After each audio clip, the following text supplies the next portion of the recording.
Some people are born into power, their names echoing in hushed rooms long before they can even speak, their futures paved with the fear of others.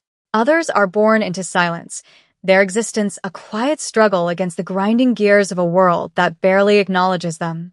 For 17 years, Minjun Kim had been the first kind, a princess in a kingdom of shadows, her every whim a command backed by the unspoken threat of her father's empire. For 23 years, Lena Washington had been the second, a ghost in a red vest and white shirt, navigating the polished floors of the Gilded Cage, a restaurant where the price of a single steak could cover her rent for 3 months. These two worlds were never meant to collide, but on a sweltering Tuesday night, under the soft glow of crystal chandeliers, they shattered against each other with the force of a tectonic shift. The initial tremor was a complaint about the temperature of the water, followed by a critique of the silverware's polish, and then a sneering dismissal of the chef's signature dish. Lena handled each escalating grievance with the practiced, weary calm of someone who understood that her job was not to serve food, but to absorb the casual cruelties of the wealthy. She was a sponge for discontent, paid to smile while being soaked in disdain. But Min, radiating a petulant fury in her light pink sleeveless dress, was not interested in being absorbed. She wanted to see a crack, a flinch, a sign that her power could break the serene surface of this waitress. "Is there a problem with your hearing, or are you just slow?" Min's voice, sharp and high, cut through the restaurant's ambient murmur, causing heads to turn. Lena simply inclined her head slightly, her expression unreadable. "I apologize if my service has been unsatisfactory, miss," she stated, her voice a low counterpoint to the girl's shrillness. "I can have the dish remade for you immediately." The apology was a formality, a line from a script she had memorized, but for Min, it was gasoline on a fire. She wanted submission, not politeness. She wanted a reaction, a fracture in that infuriating composure.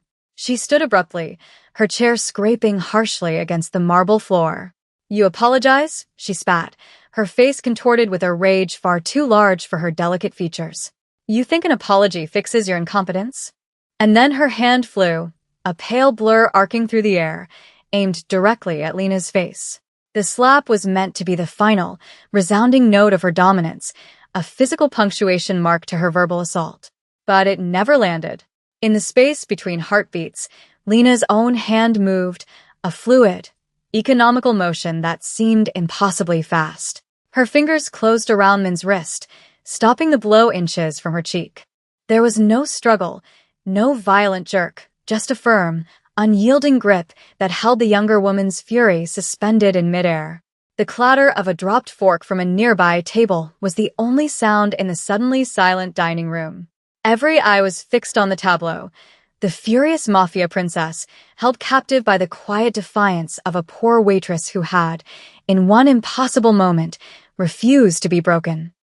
The silence in the Gilded Cage was a thick, suffocating blanket, heavier than the scent of truffle oil and aged wine that usually permeated the air. Minjun's eyes, wide with disbelief, stared at the dark fingers wrapped securely around her wrist. Humiliation warred with incandescent fury on her face. She was a storm held in check by a seawall she hadn't even seen being built. She tried to yank her arm away, a reflexive, violent motion, but Lena's grip was like forged steel, immovable and absolute. It wasn't a painful hold, but it was a definitive one, a statement of control that was more insulting than any physical blow. "Let go of me," Min hissed, her voice trembling with a mixture of shock and rage. "Do you have any idea who I am?" Lena's eyes, dark and deep, met hers without a trace of fear. There was no anger there, only a profound stillness, a weariness that seemed ancient. "I know you're a guest in this restaurant," Lena replied, her voice low and even, yet it carried across the frozen dining room with perfect clarity. "And I'm the staff. That's all that should matter in here." The simplicity of the statement was a blade, cutting through Min's layers of entitlement and privilege. Before Min could unleash another torrent of threats, two large men in dark, impeccably tailored suits materialized from the shadows near the restaurant's entrance. They had been watching, their presence a silent promise of violence, and now they moved with a predatory grace toward the table. The restaurant manager, A man named Philip, whose face was now the color of spoiled milk, scurried behind them, wringing his hands. "Please release her," he stammered, his eyes darting nervously from Lena's calm face to the approaching menace. But Lena didn't release her grip. Her gaze flickered past Min to the two bodyguards, acknowledging their presence with a subtle shift of her shoulders. She was calculating, assessing, not reacting. Just as the first man reached them, extending a hand to forcibly separate them, another figure emerged from the entrance, moving with a quiet authority that made the other two pause instantly. This man was leaner, dressed in a similar dark suit but wearing it with a different kind of purpose. His name was Jean, and his face was a mask of disciplined neutrality, his eyes missing nothing. He didn't look at Min. He didn't look at the manager. He looked only at Lena, his gaze a sharp, analytical probe, searching for the source of this unprecedented anomaly. He saw her hand on Min's wrist, saw the unwavering calm in her posture, and for the first time that night, a flicker of something other than boredom crossed his features. With a barely perceptible nod, he signaled the other guards to stand down.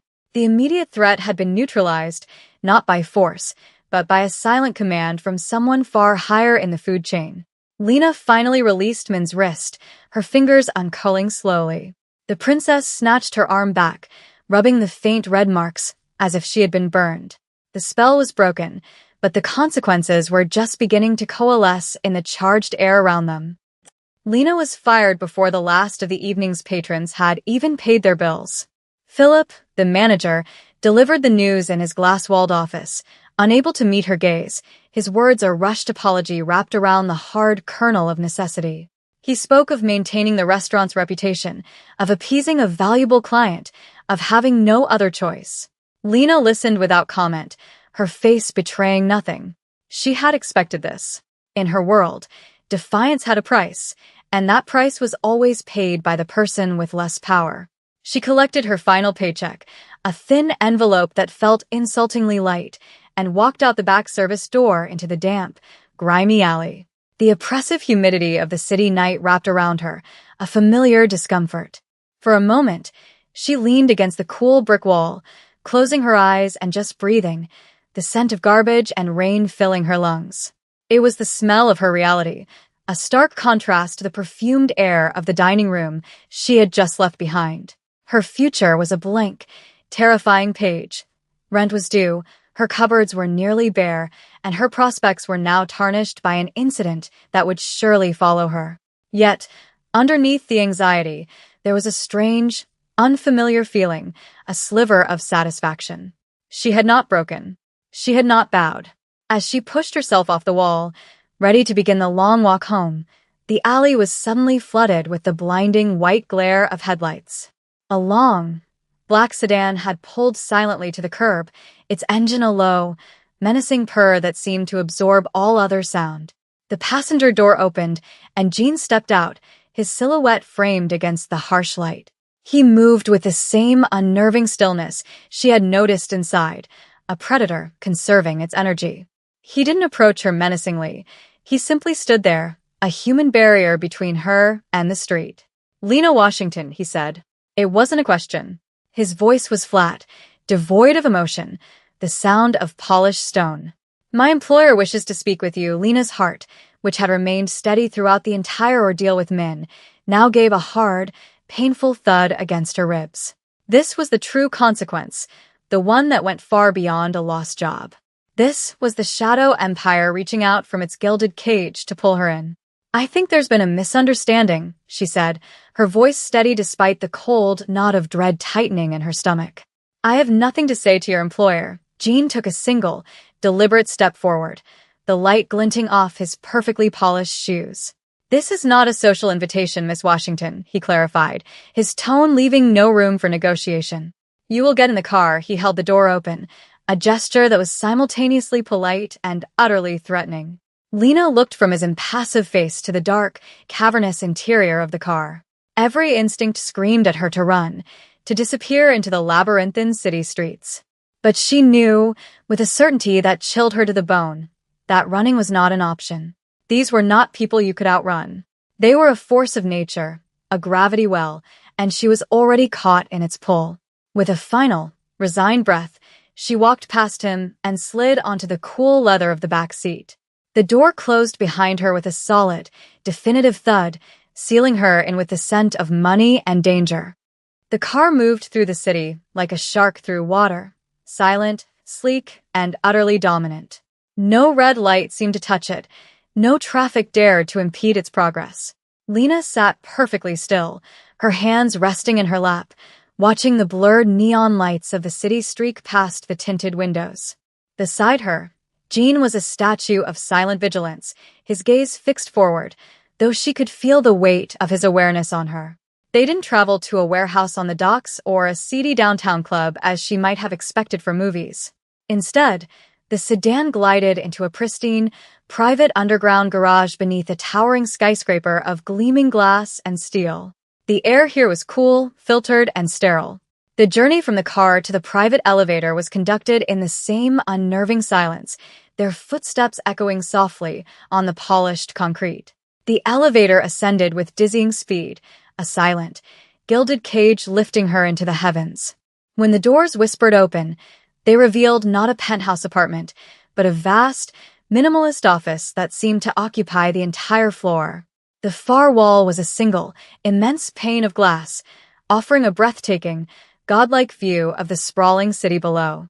In the center of the room, behind a desk of black marble that looked like a sacrificial altar, sat a man. He was older, perhaps in his late 50s, with sharp, intelligent eyes and a mane of perfectly coiffed silver hair. He wore a simple dark suit, but it was tailored with such precision that it seemed like a second skin. This was Mr. Kim. His power wasn't projected through overt threats or boisterous commands. It was in his stillness, in the absolute, unnerving calm he exuded. He was the eye of the hurricane, the quiet center around which chaos revolved. He gestured to a single, uncomfortable-looking chair positioned in front of his desk. "Miss Washington," he said, his voice a smooth, cultured baritone with a faint accent. "Please sit." Lena walked across the vast, empty space, feeling exposed and small under his penetrating gaze. She sat, her back straight, refusing to show the fear that was now a cold, living thing in her gut. Mr. Kim steepled his fingers, studying her as a biologist might study a new and fascinating specimen. "You created quite a disturbance in my daughter's evening," he began, his tone conversational, as if they were discussing the weather. "She is not accustomed to being denied." Lena met his gaze directly. "She is not accustomed to being told no," she corrected him softly. A flicker of something, surprise, perhaps even amusement, crossed his features before being instantly suppressed. "An interesting distinction," he mused. "Most people in your position would be terrified. They would grovel. They would beg for forgiveness. Yet you sit here, correcting my grammar. Why are you not afraid of me, Miss Washington?" The question hung in the air, a baited hook.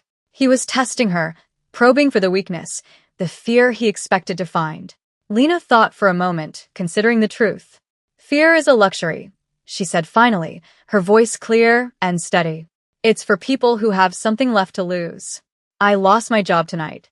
My apartment will probably be next. What more can you possibly take from me?" Mr. Kim leaned back in his chair, a slow, predatory smile touching his lips for the first time. It did not reach his eyes. "You have a remarkable imagination," he said, the words laced with a chilling implication. "But a very limited one." Mr. Kim let the silence stretch, a weapon he wielded with surgical precision.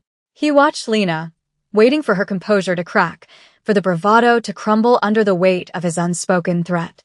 But she remained still, her gaze unwavering, her hands resting calmly in her lap. She was an anomaly, a puzzle he couldn't immediately solve, and it was clear that this both frustrated and intrigued him. He had built an empire on his ability to read people, to identify their pressure points, greed, fear, love, ambition, and exploit them. With this young woman, he found nothing to leverage. It was like trying to threaten a stone. Finally, he broke the silence, his tone shifting from menacing to something more transactional. "My daughter, Minjun," he said, the name spoken with a complex mixture of paternal frustration and deep-seated affection, "is volatile. She is strong-willed. Since her mother passed, she has become uncontrollable. Tutors, governesses, companions, they all last a week, if they are lucky. They either quit in tears or are dismissed for their incompetence. He paused, letting his eyes drift to the sprawling city lights beyond the window before they snapped back to Lena. You, however, did something none of them could, he continued, leaning forward slightly, his voice dropping to a conspiratorial whisper. You controlled her. You did not strike her. You did not scream at her. You simply stopped her. With nothing more than your will. He gestured vaguely with one hand, a motion that encompassed the entire, chaotic incident at the restaurant. I've spent a fortune on security, on handlers, on experts in adolescent psychology. All have failed. But a waitress, making minimum wage, succeeded where they could not. Lena said nothing, knowing this was a preamble to something far more complicated. Her mind was racing, trying to anticipate the direction of this bizarre, terrifying conversation. I have a proposition for you, Miss Washington, Mr. Kim said, his voice now crisp and businesslike. I want you to work for me, not as a waitress.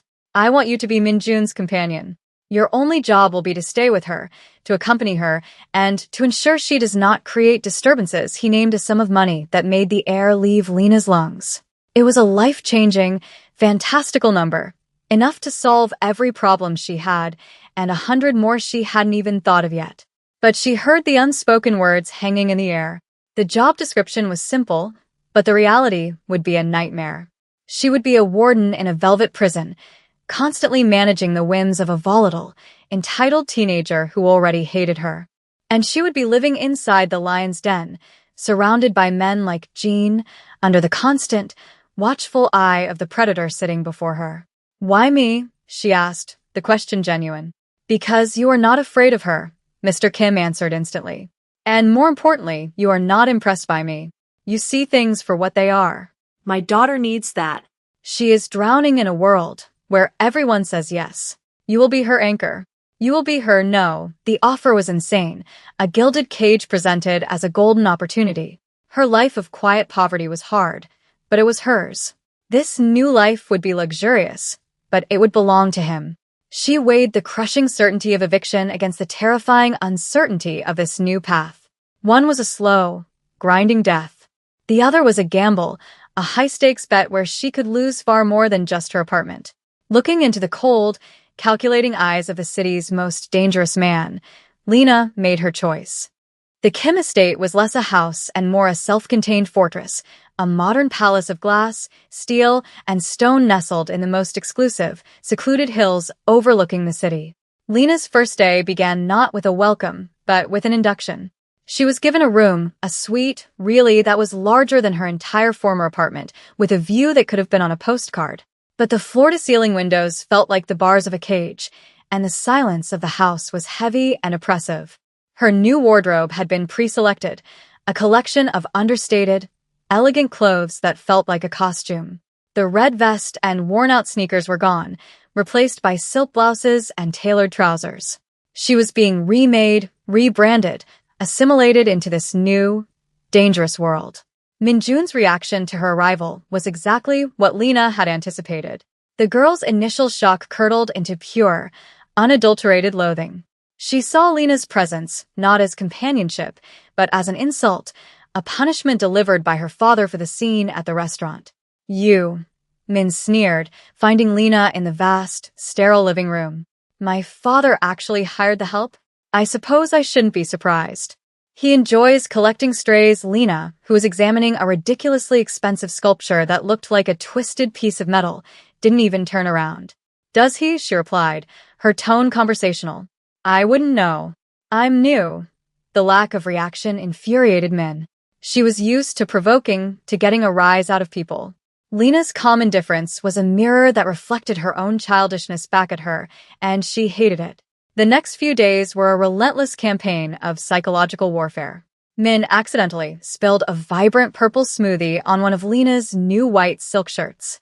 She played deafeningly loud music at all hours of the night from the room next to Lena's. She made scathing comments about Lena's background, her clothes, her very existence, often in front of the household staff, hoping to humiliate her. Through it all, Lena remained an unmovable object. She cleaned the smoothie stain without a word. She bought a pair of high-quality noise-canceling headphones. She met every verbal jab with either silence or a dry, witty retort that left Min sputtering. "That dress is a brave choice," Min commented one afternoon. "It really highlights your simplicity." Lena looked down at her simple black dress and then back at Min's elaborate, frilled concoction. "Thanks," she said with a small smile. "I was going for timeless, but simple works too." "It's better than confused peacock." Min's face flushed with anger, and she stormed away. Lena was winning, not by fighting back on Min's terms, but by refusing to play the game at all. Throughout this Cold War, Gene was a constant, spectral presence. He would appear in doorways, at the end of hallways, or standing by the car whenever they left the estate. He never spoke to Lena directly, but she felt his eyes on her constantly. His gaze was no longer just analytical. There was something else in it now, a grudging respect, a curiosity that bordered on fascination. He was watching the immovable object meet the unstoppable force, and he was waiting to see which would finally give. The fragile, hostile truce that had settled over the Kim estate was shattered on a deceptively bright Thursday afternoon. Mr. Kim had insisted that Min-jun maintain some semblance of a normal life, which included a weekly private art lesson in a discreet downtown gallery. Lena, as always, was her shadow, and Jean, as always, was theirs. The lesson was uneventful, with Min spending most of it sketching caricatures of her instructor, while Lena read a book in the corner. The danger came when they were leaving. As they stepped out of the gallery and onto the sun-drenched sidewalk, a black panel van screeched to a halt beside them, its side door sliding open with a violent slam. Two men in dark ski masks leaped out, moving with a brutal, practiced efficiency. It all happened in a split second. One man lunged for Min, while the other brandished a pistol, aiming it at Jean to keep him pinned. Jean reacted instantly, drawing his own weapon and using the car door as a shield, the sharp crack of gunfire echoing down the street. But in that same instant, something extraordinary happened. The man grabbing for Min suddenly found his wrist caught, not by the formidable Jean, but by Lena. It was the same grip she had used in the restaurant, but this time there was no calm restraint. She twisted his arm in a way that defied its natural mechanics, a sharp, sickening crack echoing as his wrist broke. The man screamed, a high, thin sound of agony, and Lena didn't stop.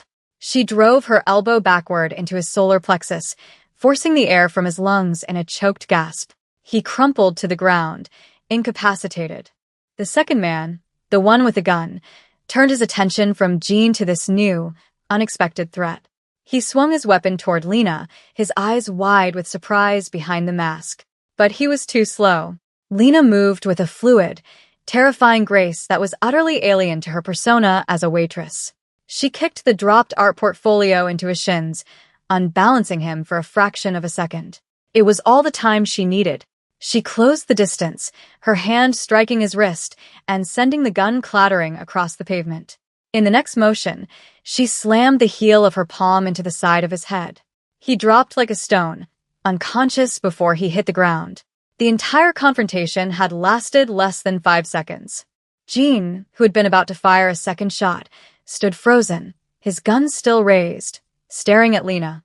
She stood over the two fallen men, breathing heavily, her eyes blazing with a fierce, lethal light he had never seen before. Min was pressed against the gallery wall, her face pale with terror, her eyes locked on Lena with a new, dawning comprehension. This was not a waitress. This was something else entirely. As the sound of distant sirens began to wail, Lena looked at Jean, the fire in her eyes slowly banking, replaced by a familiar, weary resignation. The secret she had guarded so carefully for years, the past she had run so far to escape, was now lying exposed on a sunlit city street. There would be no going back to the pretense of being just a simple, poor waitress. The ride back to the estate was a study in suffocating silence. Min sat huddled in the corner of the back seat, stealing frightened, awestruck glances at Lena, who stared out the window, her expression a mask of controlled emptiness. In the front passenger seat, Jean was preternaturally still, but Lena could feel the intensity of his focus on her in the rearview mirror. The questions were there, unspoken but screaming in the space between them. When they arrived, Mr. Kim was waiting for them in his office. News traveled fast in his world. The two unconscious men had been swiftly and discreetly removed from the scene long before the official police arrived, but the details of the incident had been relayed to him with perfect accuracy. He stood by the great window, his back to them as they entered, a silhouette against the dying afternoon light. "The Park family grows bold," he said, his voice a low rumble of contained fury. He turned, his gaze sweeping past his trembling daughter, past his stoic enforcer, and settling squarely on Lena. "My head of security informs me that you neutralized 2 armed hostiles before he could even discharge his weapon a second time. He tells me you broke one man's wrist and rendered the other unconscious with an efficiency he has only seen in elite special forces." He took a slow step toward her, his eyes boring into hers. "Explain this, Miss Washington. Explain how a waitress from the poorest part of the city possesses a skill set that rivals my best-trained men." Lena took a deep breath, the air in the sterile office feeling thin and hard to draw. The time for lies and evasions was over. "My name is Lena Washington," she began, her voice quiet but firm. "That part is true. But I wasn't raised to be a waitress. My father was a private military contractor. He worked for men like you on the fringes, in the places where governments wouldn't go. He didn't want that life for me, but he believed the world was a dangerous place. He taught me how to survive in it." Her gaze became distant, lost in a memory. "He taught me how to fight, how to anticipate, how to see threats before they materialized. He taught me that the best defense was to be invisible, to never be seen as a threat until the last possible second. He was killed on a job that went bad when I was 19. A back alley deal, an ambush. I've been running from that world ever since. I took the job at the restaurant because nobody looks twice at a waitress. I just wanted to be invisible." The confession hung in the air, raw and exposed. It recontextualized everything: her calm defiance in the restaurant, her unshakable composure, her impossible skill. It wasn't just strength of character, it was years of brutal, ingrained training. Men stared at her, her teenage petulance completely gone, replaced by a profound, humbling respect. Mr. Kim's expression was unreadable, but a new light had entered his eyes. He was no longer looking at an intriguing puzzle. He was looking at a weapon. Later that night, Jean found her on one of the balconies, staring out at the city lights. "Your father trained you well," he said, his voice softer than she had ever heard it. "He would be proud." Lena finally let the mask of control slip, a single tear tracing a path down her cheek. "He would be horrified," she whispered. "All he ever wanted was for me to be safe, to be normal. And now I'm right back in the world that killed him." Jean moved to stand beside her, their shoulders almost touching. "Perhaps you are not in it," he suggested quietly. "Perhaps you are here to change it." The failed kidnapping attempt acted as a catalyst, fundamentally altering the chemistry of the entire household. The dynamic between Lena and Min underwent the most dramatic transformation. The girl's hostility and arrogance evaporated, replaced by a quiet, watchful admiration. She followed Lena around the estate not as a shadow of annoyance, but as a student seeking a master. She asked questions not about fashion or gossip, but about awareness, about how Lena had seen the attack coming. For the first time, Min was looking at someone and seeing not their station or their utility to her, but their inherent strength. She had spent her life protected by her father's power, but Lena possessed a power that was entirely her own, and Min was mesmerized by it. The power balance had irrevocably shifted. Lena was no longer the companion, she was the guardian. Mr. Kim's perception of Lena also evolved. He ceased to view her as a novel solution to his daughter's behavioral problems and began to see her for the asset she truly was. He started including her in security briefings, initially as an observer, but soon he was actively seeking her input. Her lifetime of unconventional training gave her a unique perspective that his men, trained in traditional security protocols, often missed. She saw vulnerabilities in their routines, blind spots in their surveillance, and potential threats in scenarios they had dismissed as benign. Her insights were sharp, practical, and devoid of ego. She spoke with the calm authority of someone who had lived with the consequences of violence, and Mr. Kim, a man who respected strength above all else, began to afford her a level of trust he rarely gave to even his most senior lieutenants. The most complex shift, however, was in her relationship with Jean. The professional distance he had always maintained began to dissolve, replaced by a shared understanding forged in the crucible of sudden violence. He was no longer just her observer. He became her confidant. He would find her in the library late at night or in the garden at dawn, and they would talk. She told him more about her father, about the lonely, difficult years after his death, and about the crushing weight of trying to be someone she wasn't. He, in turn, shared pieces of his own story, of a past that had led him into Mr. Kim's service, of the rigid code of loyalty that governed his life. There was a quiet, powerful current of attraction flowing between them, a magnetic pull between two people who understood the language of silence and the necessity of control. It wasn't a romance of grand gestures, but of small moments, a shared look across a crowded room, his hand brushing hers as he passed her a security report, the way he always made sure his body was positioned between her and any potential threat. He saw the woman beneath the warrior, and she saw the man behind the mask of the stoic enforcer. They were two solitary figures who had unexpectedly found a kindred spirit in the most dangerous of places, their bond deepening with every passing day.